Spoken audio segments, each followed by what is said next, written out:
गरीबी खवातीन, बुजुर्ग, कमाने वाले मर्द, बच्चे सब इमरान खान को झोलियां उठा उठा के बद्दुआएं दे रहे हैं। बिजली का बिल दे तो पेट्रोल डलवाने के लिए पैसे नहीं, अगर पेट्रोल डलवाएं तो दवाई के लिए पैसे नहीं, अगर रोटी खाएं तो गैस का बिल देने के लिए पैसे नहीं। तो नवाज शरीफ साहब ने मुझे फोन किया आज जब मैं फैसलाबाद के रास्ते में थी। उन्होंने कहा मेरी तरफ से भी अवाम से हमदर्दी का इजहार करना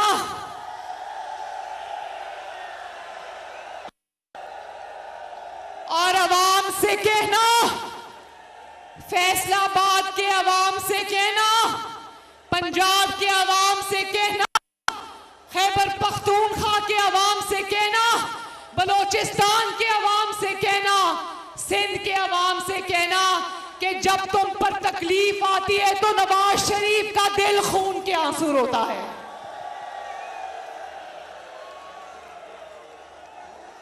और फिर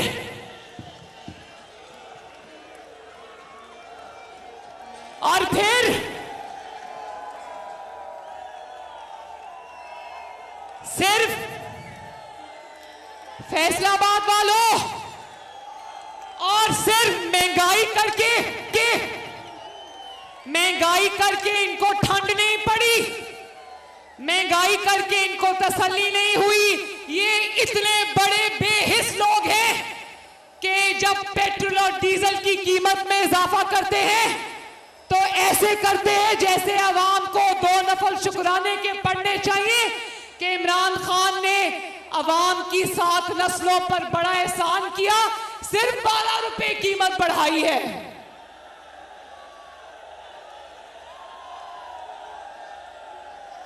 इतने ज्यादा बेहिस हैं कि इनके वज़रा अवाम के निवाले गिनते हैं, कहते हैं अवाम को सबक इनके वज़रा ये देते हैं कि 10 चीनी के दानों की बजाय 8 खा लो, 2 पर सब्र करो, 2 रोटी की बजाय 1 रोटी खा लो, सब्र करो। तो मैं अगर चंद लाइनों में फैसलाबाद वालों, मैं अगर चंद लाइनों में आपको इमरान खान की 3.5 साल की कारकर्दगी का खुलासा समझा दूं तो जरा गौर से सुनना। तुम्हारी 3.5 साल की कारकर्दगी की दास्तान सुन लो।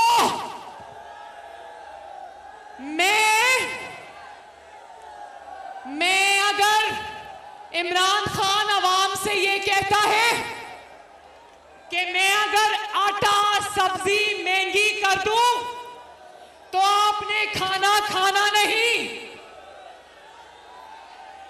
अगर मैं साबुन महंगा कर दूं तो अवाम ने नहाना नहीं, अगर मैं पेट्रोल और डीजल महंगी कर दूं तो आपने कहीं आना जाना नहीं, अगर मैं बच्चों की फीस और किताबें बढ़ा दूं तो आपने अपने बच्चों को पढ़ाना नहीं, अगर मैं दवाइयों की कीमतों में 500 गुना इजाफा कर दूं तो आपने इलाज कराना नहीं,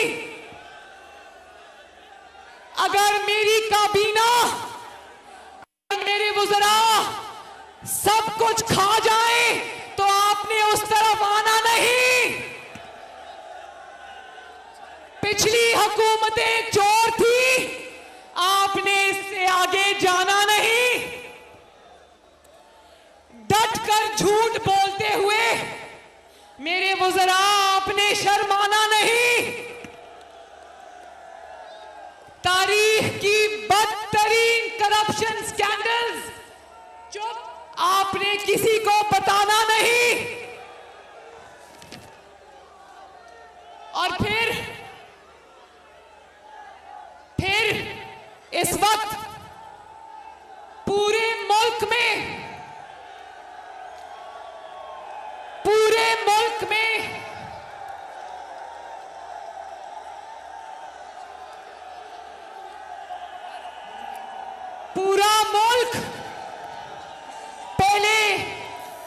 म्यूजिक बंद करें, म्यूजिक बंद करें।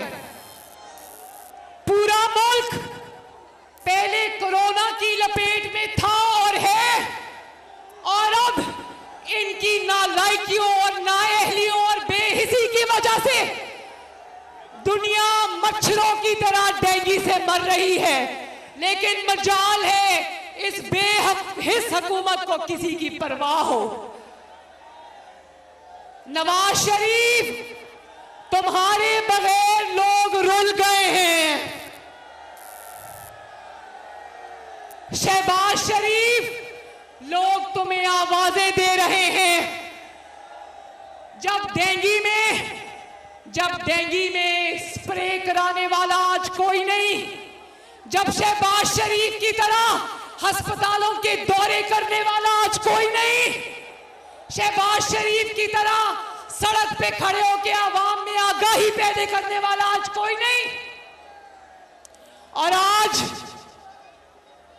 जब कोरोना का जिंदगी बचाने वाला इंजेक्शन ब्लैक में 7-7 लाख रुपए का बिकता है, तो लोग शहबाज शरीफ और नवाज शरीफ को आवाजें देते हैं।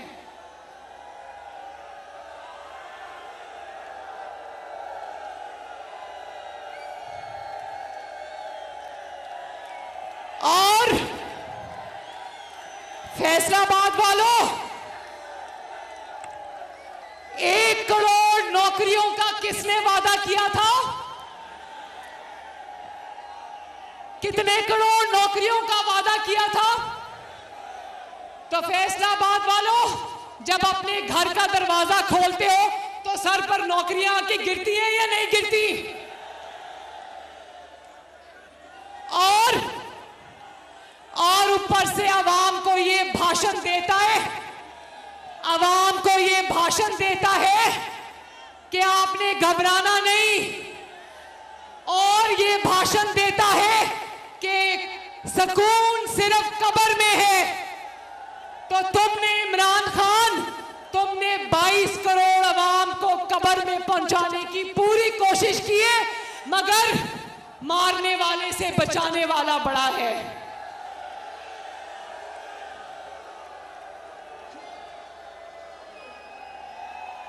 फैसलाबाद वालों, कारोबार करने वालों, तजारत करने वालों, इमरान खान की हुकूमत का ये हाल है कि गर्मी आती है तो बिजली गायब, सर्दी आती है तो गैस गायब, और फिर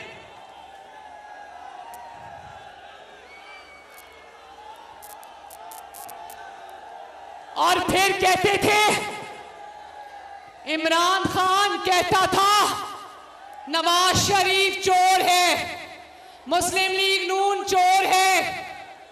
तो आज मैं फैसलाबाद को गवाह बना के कहना चाहती हूं कि वक्त ने साबित किया कि नवाज शरीफ और शहबाज शरीफ से बड़ा पाकिस्तान की हिस्ट्री में कोई दयानतदार नहीं आया।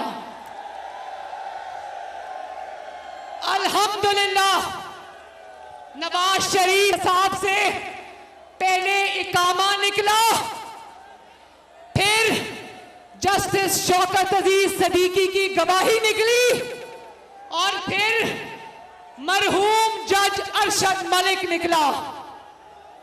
और जानते हो ना बर्तानिया के कोर्ट ने कह दिया कि शहबाज शरीफ के ऊपर मनी लॉन्ड्रिंग साबित नहीं हुई।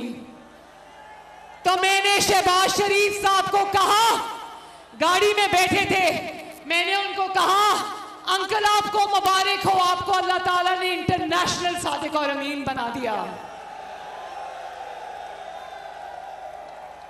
और अब इमरान खान की चोरी की दास्तानें सुन लो। फैसलाबाद वालों, जानते तो आप सब हो, लेकिन एक बार फिर सुन लो। इमरान खान की हुकूमत का तारीख का सबसे बड़ा 122 अरब का LNG का डाका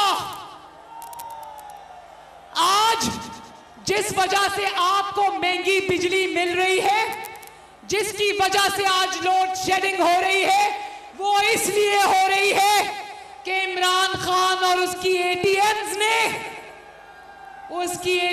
ने जानबूझकर, जानते बूझते देर से एलएनजी मंगवाई और महंगे दामों मंगवाई। आपकी मेहनत और खून पसीने की कमाई इमरान खान के दोस्तों की जेबों में गई, जिसकी वजह से आज आपको महंगी बिजली मिलती है। तारीख का सबसे बड़ा आटा स्कैंडल, तारीख का सबसे बड़ा चीनी स्कैंडल, तारीख का सबसे बड़ा पेशावर रैपिड बस स्कैंडल। मैं जितने भी स्कैंडल्स गिनवा दूं, यकीन करो रात के 12 बज जाएंगे, इमरान खान की करप्शन की दास्तानें खत्म नहीं होंगी। और मुखालिफीन पर नैब को इस्तेमाल किया, नैब के जरिए इंतकाम लिया, और अपनी बारी आई, जब अपना हिसाब किताब देने की बारी आई तो नैब का पूरा कानून ही बदल दिया। तो भाई, तुम नैब का कानून उड़ा दो, तुम उसके चेयरमैन को एक्सटेंशन दे दो, तुम अपने आप को और अपने वुज़रा को अब इत्तेसाब से नहीं बचा सकते।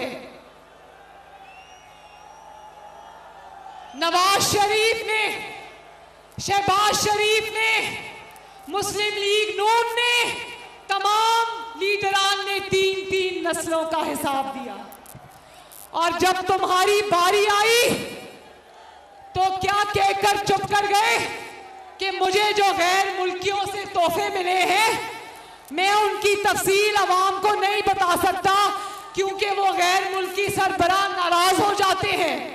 तो फैसलाबाद वालों, मुझे इस बात का जवाब दो कि जब तुम उन गैर मुल्की सरबराहान से तोहफे लेकर जेब में डाल रहे थे, उस वक्त तुम्हें किसी का ख्याल नहीं आया?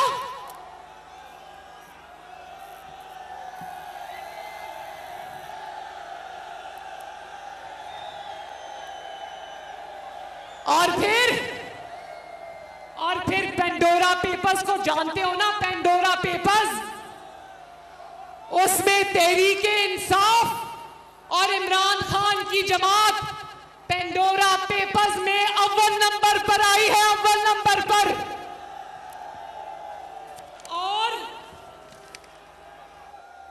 और हमें कौम को क्या सुनने को मिला?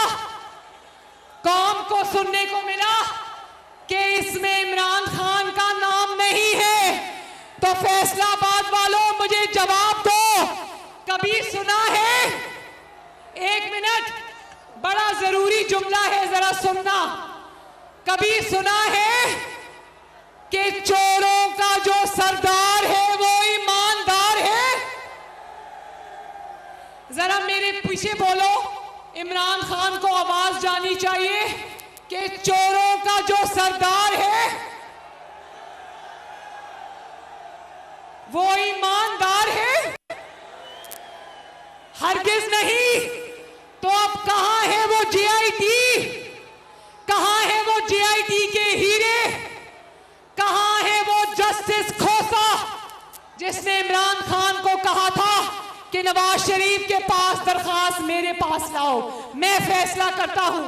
और फैसला हुआ, नवाज शरीफ को उठाकर वजीर आजम की कुर्सी से बाहर किया। नगर नगर आवाज़े जिदा खुशहाली आगाज़े सानू मियां उत्ते नाज़े मियां दे नारे बजने ने दोबारा रंग सजने भी सजने ने मियां दे नारे। और फिर फैसलाबाद वालों, कहां है वो? कहां है वो टीवी पर है जान पेंडोरा पेपर्स पर? कहां है वो 4000 टॉक शोज जो पनामा पेपर्स पे मीडिया से करवाए गए थे? कौम इंतजार कर रही है, कौम इंतजार कर रही है।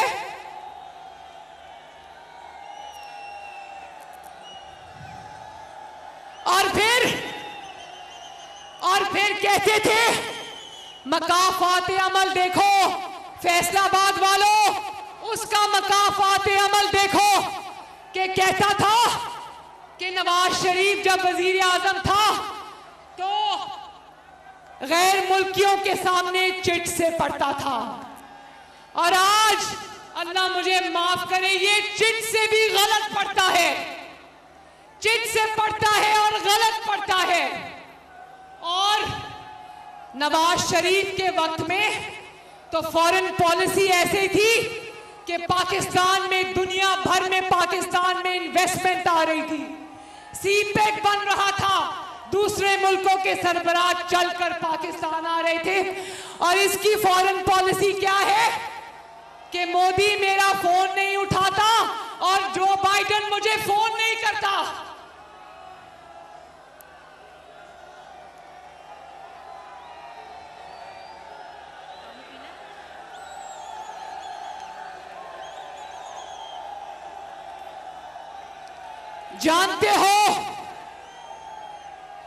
जानते हो यूनाइटेड नेशंस में ये क्यों नहीं गया? यूनाइटेड नेशंस में ये इसलिए नहीं गया कि कोई दुनिया के मुल्क का सरबराह ना इससे हाथ मिलाने पर तैयार था, ना इसको मिलने पर तैयार था। और फिर दुनिया में ये इज्जत है कि अमेरिकन टीवी पर बैठकर लोग ये कहते हैं कि इमरान खान की इज्जत, इमरान खान का इख्तियार इस्लामाबाद के मेयर से ज्यादा नहीं है। और फिर इसकी अकल देखो, इसकी अकल देखो, गैर मुल्कियों को इंटरव्यू देने बैठ जाता है और जब वो सवाल करते हैं कि जो बाइडेन तुम्हें फोन नहीं करता तो शर्मिंदगी से मुंह नीचे कर लेता है। इसको ये समझ नहीं आती कि ये इमरान खान की बेइज्जती नहीं करवा रहा, ये पाकिस्तान की बेइज्जती करवा रहा है।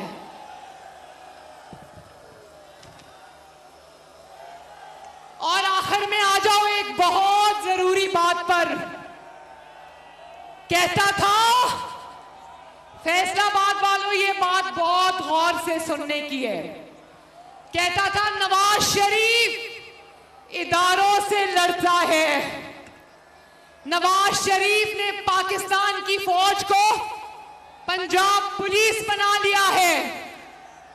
मैं तो पंजाब पुलिस की भी बहुत इज्जत करती हूं, वो भी इस वतन के बेटे हैं, लेकिन याद रखना कि नवाज शरीफ ने जब भी स्टैंड लिया तो आपकी खातिर लिया फैसलाबाद वालों।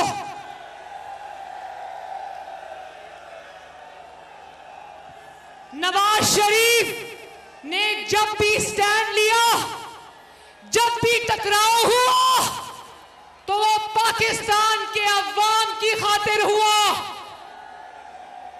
वो आपके वोट की इज्जत की खातिर हुआ,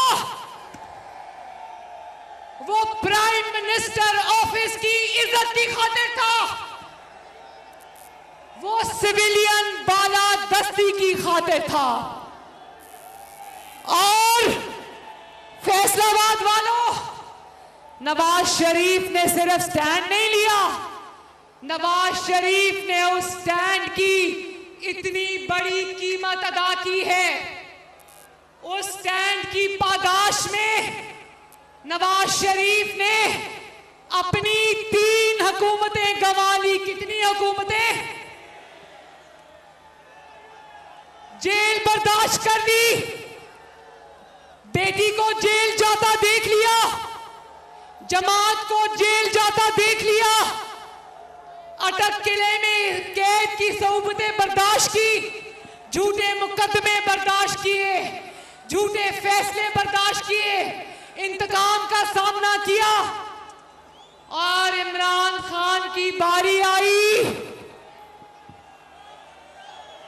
इमरान खान की बारी आई तो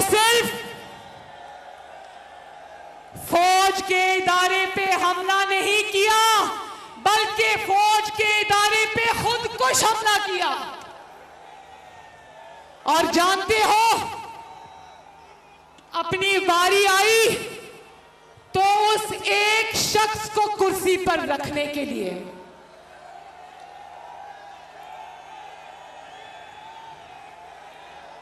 उस एक शख्स को जो कि खुफिया इदारे का सरबराह है, उसको कुर्सी पर रखने के लिए वो शख्स जो तुम्हारी कुर्सी बचाता है, वो शख्स जो तुम्हारी हुकूमत चलाता है, वो शख्स जो तुम्हारे मुखालिफिन को पकड़ता है और मारता है, वो शख्स जो जजेस पर दबाव डालता है, वो शख्स जो अदलिया का चेहरा दागदार करता है, वो शख्स जो जजेस को ब्लैकमेल करता है, वो शख्स जो सहाफियों को अगवा करता है, वो शख्स जो सहाफियों की जुबानें बंद कराता है, वो शख्स जो नौकरियों से सहाफियों को निकलवाता है,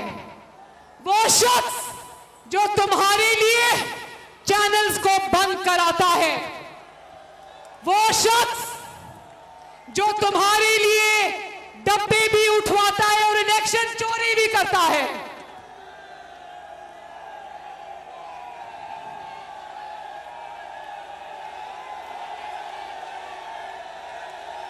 क्या कह रहे हो?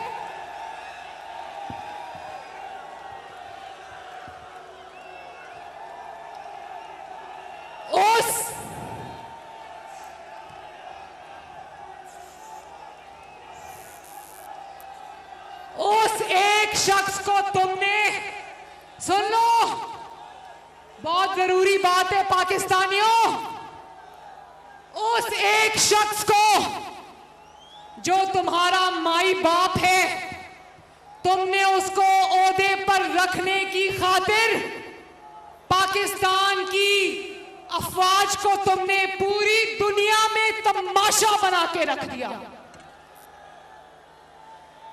उस एक शख्स की वजह से फौज में होने वाली तमाम तकर्रियां हवा में लटक गई। क्या कसूर था? क्या कसूर था उन ऑफिसर्स का जिनकी तकर्रियां तुम्हारे इस अफसर के साथ हुई थी? किसी ने कराची जाना था, किसी ने पेशावर से आना था। क्या कसूर था उन अफसरान का जिनका तमाशा तुमने पूरी दुनिया में बना के रख दिया?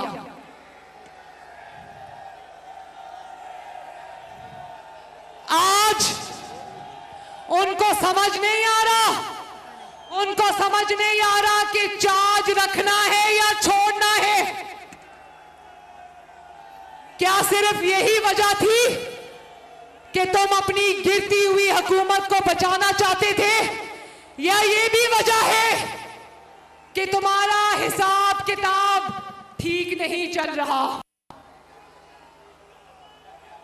आला फौज के आला अफसरान की तकर्रियां जानते हो कैसे हो रही हैं? फौज की तकर्रियां वजीर आजम नहीं कर रहा, कोई और नहीं कर रहा, इदारे नहीं कर रहे, फौज की तकर्रियां जिन भूत कर रहे हैं।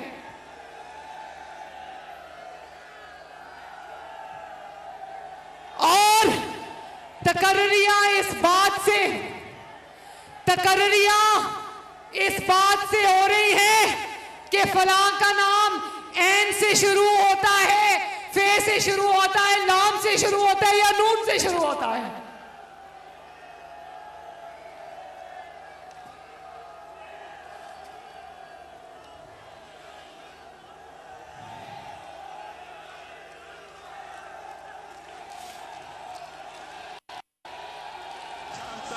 काजी को सुनाना चाहता हूँ, एक नारा लगाना चाहता हूँ, वोट को इज्जत दो, वोट को इज्जत दो, वोट को इज्जत दो, वोट को इज्जत दो, वोट को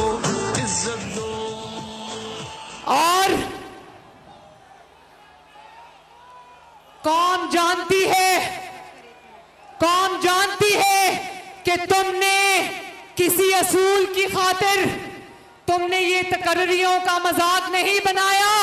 इन तकर्रियों का मजाक तुमने अपनी इक्तदार की डूबती हुई कश्ती को बचाने के लिए किया है।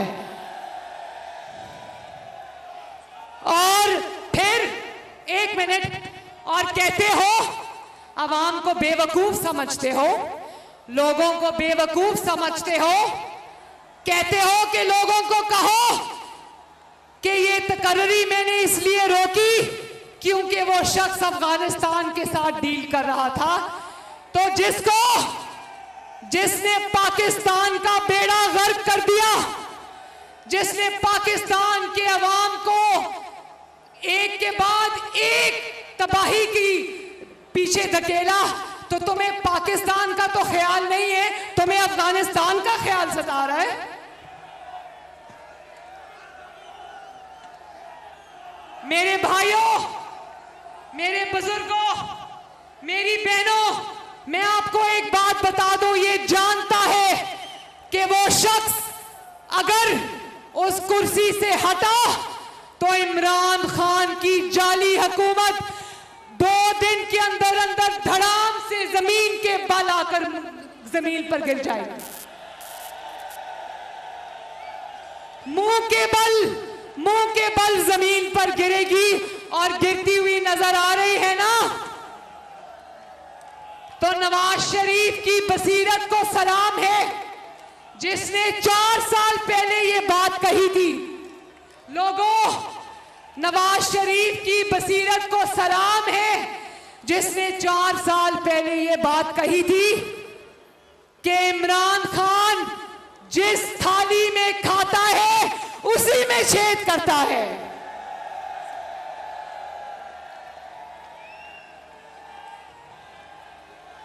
आज थाली में खिलाने वालों को ऐसा सबक मिला है कि मैं बता नहीं सकती।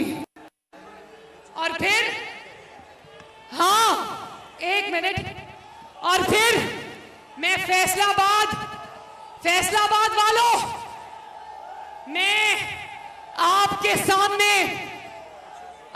सामने ये बात हल्फन कहना चाहती हूं। हल्फ उठाकर कहती हूं कि हाँ, ये तकर्री वजीर आजम का इख्तियार है, ये वजीर आजम की सवाबदीद है, ये वजीर आजम का इस्तेकाक है। लेकिन अवाम का वजीर आजम चुनना अवाम का इस्तेकाक है। पहले अवाम को उसका इस्तेकाक वापस करो, अवाम अपनी मर्जी का वजीर आजम चुने, फिर वजीर आजम फैसला करे कि क्या करना है।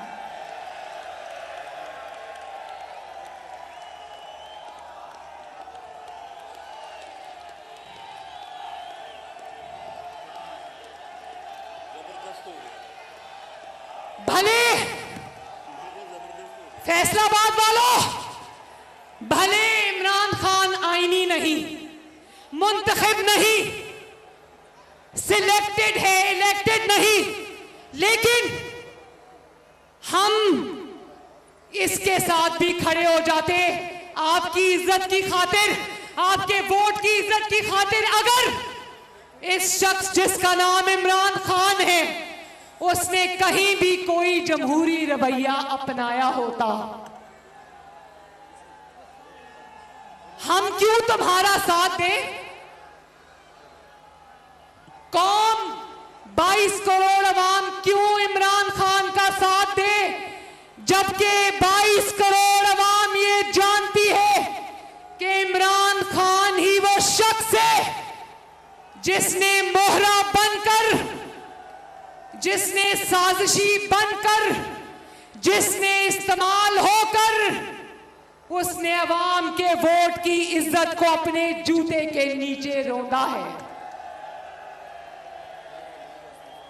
हम क्यों, कौम क्यों तुम्हारा साथ दे, जबकि कौम ये जानती है कि इमरान खान तुम ही वो शख्स हो जिसने जमहूरियत को आमरीयत का लिबादा पहनाया।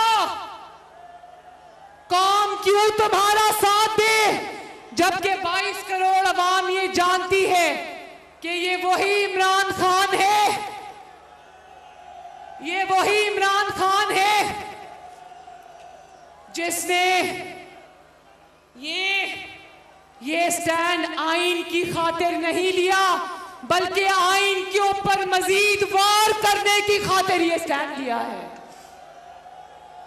जिसने आइन को तार तार करने के लिए ये तकर्रियों का तमाशा बनाया है। हम तुम्हारे साथ खड़े होते, कौन तुम्हारे साथ खड़ी होती अगर तुमने मीडिया से उसकी आजादी ना छीनी होती, अगर तुमने अदलिया को दागदार ना किया होता, अगर तुमने जजेस पर दबाव डालकर इंसाफ का कत्ल ना किया होता, अगर तुमने हक और सच पर चलने वाले जजेस को इबरत का निशान बनाने की कोशिश न की होती। तुम तो डिक्टेटर से भी बदतर हो इमरान खान, तुम डिक्टेटर से भी बदतर हो। हम तुम्हारे साथ खड़े हो जाते अगर तुमने पार्लियामेंट को यूं बेतौकीर ना किया होता। और इमरान खान ये सुन लो, फैसलाबाद वालों ये सुन लो, ये सिर्फ इमरान खान के खिलाफ चार्जशीट नहीं है, ये उस शख्स के खिलाफ भी चार्जशीट है जिसने सरकारी ओहदा रखते हुए अपने ओहदे का गलत इस्तेमाल किया और अपने इदारे का चेहरा दागदार किया। और अब टीवी पर खबर सुनते हैं, टीवी पर खबर आ रही है कि इमरान खान DGISI के लिए पैनल बनाकर उनके इंटरव्यूज करेंगे।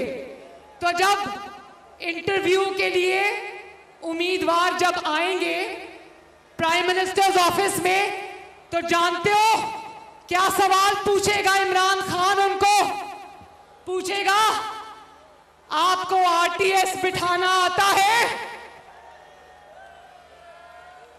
आपको डब्बे चोरी करने आते हैं? जजेस को ब्लैकमेल कर सकते हो या नहीं? चेयरमैन सेनेट के इलेक्शन के लिए मेरे 33 अरकान को 60 अरकान में बदल सकते हो या नहीं? सियासी वफादारियां तब्दील करा सकते हो या नहीं? राना सनाउल्लाह जैसे शख्स पर हेरोइन का मुकदमा डाल सकते हो या नहीं?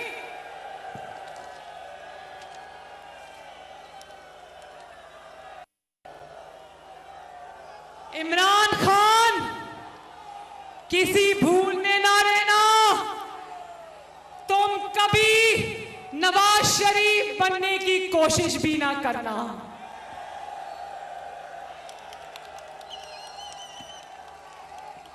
फैसलाबाद वालों, शेर की खाल पहनने से कोई गीदड़ शेर नहीं बन जाया करता।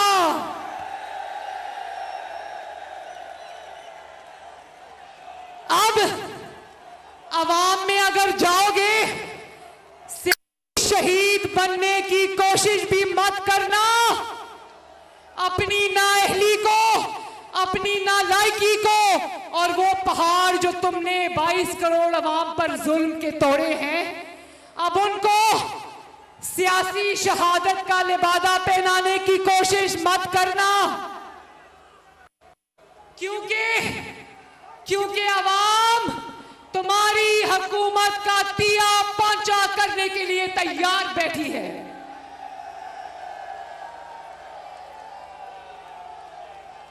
किस मुंह से अवाम के पास जाओगे? अवाम तुम्हारी हुकूमत का गिरबान पकड़ने को तैयार बैठी है। बोलो फैसलाबाद वालों, अपनी तबाही का हिसाब लेने के लिए तैयार हो?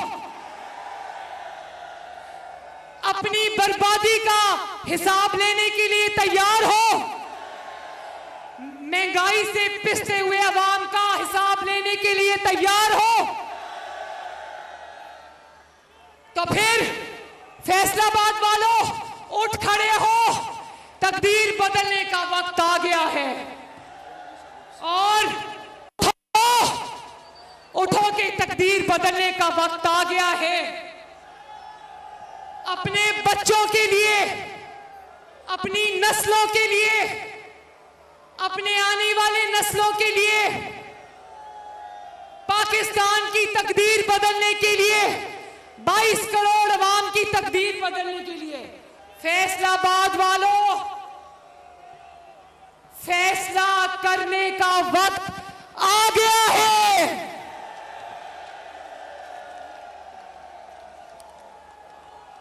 एक दफा फिर फैसलाबाद वालों, पंजाब वालों, सिंध वालों, बलोचिस्तान वालों, खैबर पख्तूनख्वा वालों, गिलगित बल्तिस्तान वालों, आजाद कश्मीर वालों, सुन लो कि अपनी तकदीर बदलने का वक्त आ गया है।